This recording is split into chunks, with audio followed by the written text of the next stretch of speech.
হোজাই দাৰিয়া বস্তিত উদ্ধাৰ কিশোৰীৰ মৃতদেহ দুৰ্বৃত্তই দৰ্শনৰ লগতে হত্যা কৰি পেলাই থৈ শিশুটিক তেজেৰে লুতুৰি পুতুৰি অৱস্থাত উদ্ধাৰ শিশুটিৰ মৃতদেহ ঘটনা সন্দৰ্ভত হোজাই আৰক্ষীয়ে আটক কৰে বিক্ৰম হৰিজন উৰ্ফে চন্দন নামৰ যুৱকজনক। শিশুটি বুধবাৰে আবেলি 2 মান বজাৰ পৰা নিখোজ হৈ আছিল।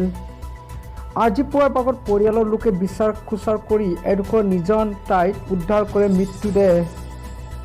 পৰিয়ালৰ লোকে বিক্ৰম উৰ্ফে চন্দনৰ লগত যোৱা প্ৰত্যক্ষ কৰিছিল। পৰিয়ালৰ লোকে অভিযুক্ত চন্দনক গ্ৰেপ্তাৰ কৰে আৰক্ষীয়ে।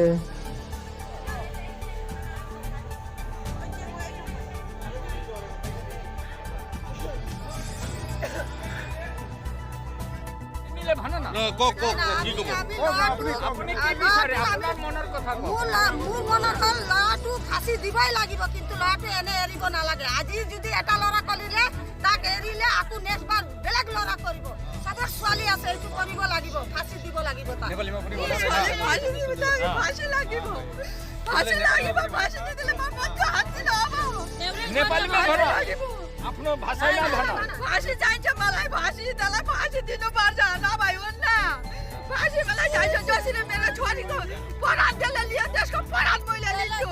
परानको बदला परान चाहिन्छ, फाँसी चाहिन्छ, परान चाहिन्छ, फाँसी चाहिन्छ। म छोड्दिनँ यतिको त मान्छेलाई।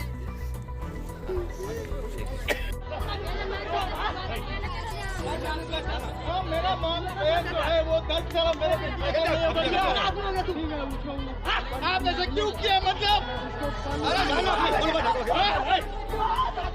ये आदमी क्या है? छोड़ना क्या है यार?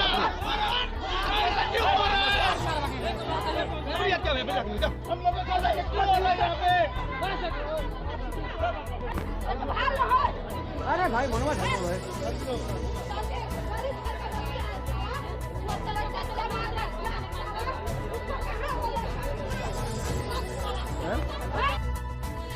আপুনি যেতিয়া দণ্ডাধীশ হিচাপে ইয়াত উপস্থিত হৈছে, কি অনুভৱ হয় আপোনাৰ? সন্দেহ কি?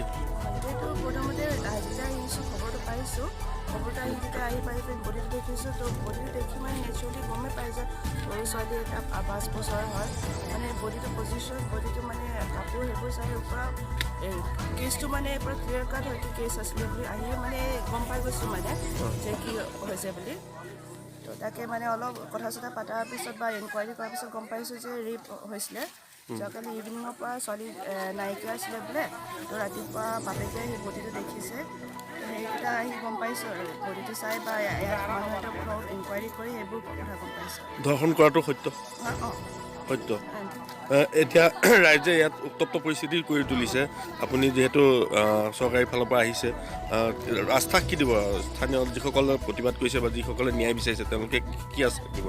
তেওঁলোকে এইটো বিচাৰি, প্ৰথমতে তেওঁলোকে এইটো বিচাৰি আছিলে যে যোনটো কলপ্ৰিট হয় ল'ৰাটো ইয়াত আহিবলৈ, কিন্তু সেইটোতো আমি কৰিব নোৱাৰোঁ। আইন আমি পাব্লিকৰ হাতত আমি নিজে ল'ব নোৱাৰোঁ, আমি প্ৰচিডিউৰ মতে ল'ব লাগিব।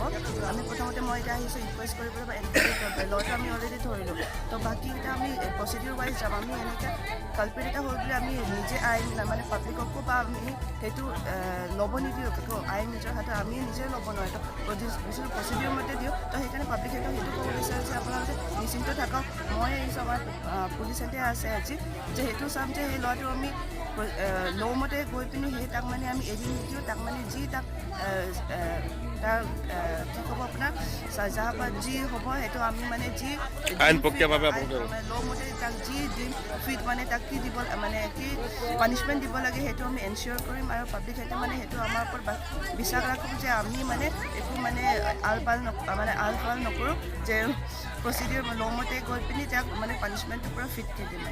মানে ৰাইজে বিচাৰিছে যে তেওঁক ফাঁচি হ'ব লাগে। ফাঁচি হ'ব লাগে, অঁ। আৰু এইটো হ'বই প্ৰচিডিউৰ মতে এনকুৱাৰী হ'ব, সেইটো মতে লাষ্টত মানে সেইটো হ'ব। তেওঁ মানে আপোনাৰ অকলে আপুনি ঘৰখন কৰি তেওঁ যোনে কৰিছে তেওঁ কিবা কৈছে নেকি? তেওঁ অকলে নে আৰু লগত তেওঁ কোনোবা আছিল? তেওঁ অকলে বুলি এতিয়ালৈকে গম পাইছোঁ বাৰু। ল'ৰা এটা ধৰি লৈ গৈছে, অকলে বুলি কৈছে এতিয়ালৈকে। তো এতিয়া অলপ এনকুৱাৰী কৰি পিছত এবাৰ ডিটেইলছ